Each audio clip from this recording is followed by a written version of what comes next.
You're leaving already? Forgive me for having perhaps detained you. No, I beg you, I won't let you pay. I am at home at Mexico City and have been particularly pleased to receive you here. I shall certainly be here tomorrow, as I am every evening, and I shall be glad to accept your invitation. Your way back? Well, but if you don't have any objection, the easiest thing would be for me to accompany you as far as the harbour. Thence, by going around the Jewish quarter, you'll come to those handsome avenues with the trams loaded with flowers and noisy as thunder trooping down them. Your hotel is on one of them, the Damrak. You first, please. I live in the Jewish quarter, or what was called so, until our Hitlerian brethren spaced it out a bit. What a clean-up. 75,000 Jews deported or assassinated. That's real vacuum cleaning. I admire that diligence, that methodical patience. When one has no character, one has to apply a method. Here it did wonders, no one can deny it. And I'm living on the site of one of the greatest crimes in history.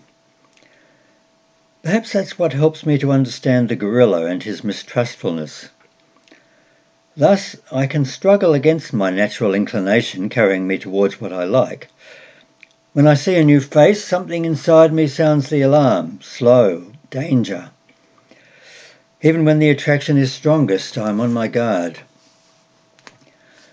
Do you know that in my little village, during a reprisal operation, a German officer courteously asked an old woman to please choose which of her two sons would be shot as a hostage? Choose. Can you imagine that? That one? No, this one? And see him go. Now, let's not dwell on it, but believe me, monsieur, any sort of surprise is possible. I knew one pure heart who rejected distrust. He was a pacifist and a libertarian, and loved all humanity and the animals with an equal love. An exceptional soul, that's certain. Well, during the last wars of religion in Europe, he had retired to the country. He had written on his threshold, "Wherever you come from, come in and be welcome." Who do you think answered that noble invitation? The militia, who entered and made themselves at home and disemboweled him. Oh, pardon, madame. I'm sorry. Oh, but it doesn't matter. She didn't understand a word of it.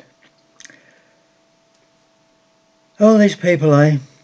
Out so late despite the rain, which hasn't let up for days. Fortunately, there is gin, the sole glimmer in this darkness. Do you feel the golden copper-coloured light it kindles in you? I like walking through the city of an evening in the warmth of gin. I walk for nights on end. I dream or talk to myself interminably. Yes, like this evening. And I fear making your head swim somewhat. Thank you, you are most courteous. But it's my overflow. As soon as I open my mouth, sentences pour out. Besides, this country inspires me. I like this crowd of people swarming on the pavements, wedged into a little space of houses and canals hemmed in by fogs, cold lands, and the sea steaming like wet washing. I like it, for it is double. It is here and elsewhere. Yes, indeed, from hearing their heavy tread on the damp pavement, from seeing them move ponderously in and out of their shops full of gilded herrings and jewels the colour of dead leaves, you probably think they are here this evening. You're like everybody else. You take these good people for a tribe of syndics and merchants counting up their gold crowns together with their chances of eternal life, whose only lyricism consists in occasionally, without doffing their broad-brimmed hats, taking anatomy lessons.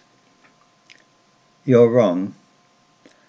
They walk along with us, to be sure, and yet see where their heads are, in that fog compounded of neon, gin, and peppermint emanating from the red and green shop signs above them.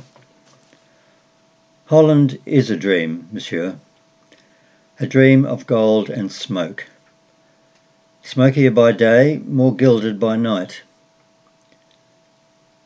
And night and day that dream is peopled with Lohengrins like these, dreamily riding their black bicycles with high handlebars, funeral swans constantly drifting throughout the whole country, around the seas, along the canals.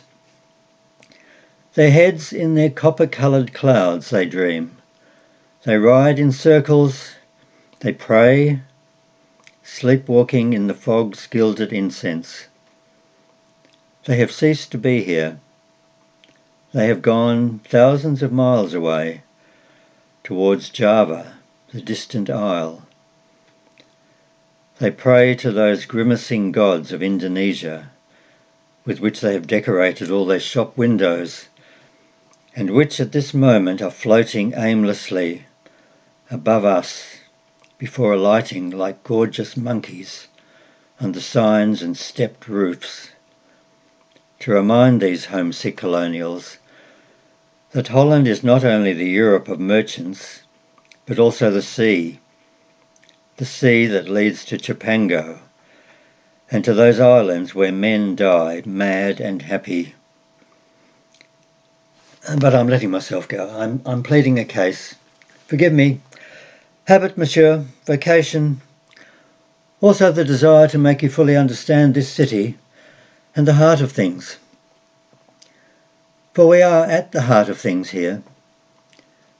Have you noticed that Amsterdam's concentric canals resemble the circles of hell?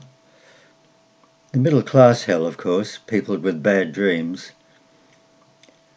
When one comes from the outside, as one gradually goes through those circles, life, and hence its crimes, becomes denser, darker. Here we are in the last circle, the circle of... Oh, you know that! By heaven, you become harder to classify. But you understand then why I can say that the centre of things is here, although we stand at the tip of the continent. A sensitive man grasps such oddities. In any case, the newspaper readers and the fornicators can go farther. They come from the four corners of Europe and stop facing the inland sea on the drab strand. They listen to the foghorns, vainly try to make out the silhouettes of boats in the fog, then turn back over the canals and go home through the rain. Chilled to the bone, they come and ask in all languages for gin at Mexico City.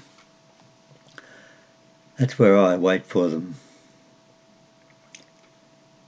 Till tomorrow then, monsieur, et cher compatriote. No, you will easily find your way now. I'll leave you near this bridge. I never cross a bridge at night. It's because of a vow. Suppose, after all, that someone should jump in the water. One of two things. Either you follow suit to fish him out, and in cold weather that's taking a great risk, or you forsake him there. And to suppress a dive sometimes leaves one strangely aching. Good night. What?